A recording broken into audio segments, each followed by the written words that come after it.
पृथ्वी रे जलवायु परिवर्तन को नहीं पिठिरे गछ को धरी गुजरात रे सचेतनतार वार्ता देउछंती चांदपाली ओडिया पुओ शशिकांत पंडा। भद्रक जिला चांदपाली ब्लॉक अंतर्गत घंटेश्वर अंचल तरफरायपुर ग्रामर शशिकांत पंडा से गुजरात राज्य रे विभिन्न स्थान रे जलवायु परिवर्तन एवं वृक्षरोपण को नहीं सचेतन वार्ता दियंती।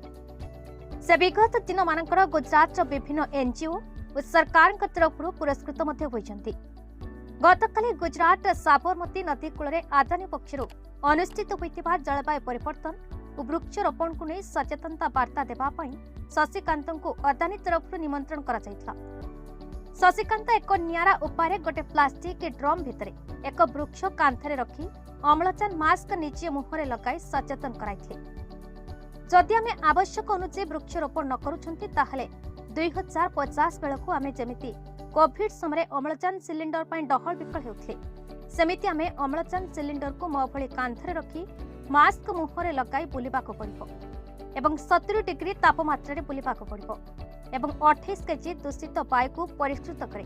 तथापि किछि लोके वृक्ष को केवल काठ भाबंती। आसंतु गोटे सुसकाळ आनिपा गछ लगाई प्रकृतिर रक्षा करबा एभली कार्य को ओडिशा एवं ओडिशा बाहर राज्य रे युवपीढ़ी मानक पई एक उदाहरण। जदि करबा गछर रक्षा तेबे हेबा हम भविष्य सुरक्षा।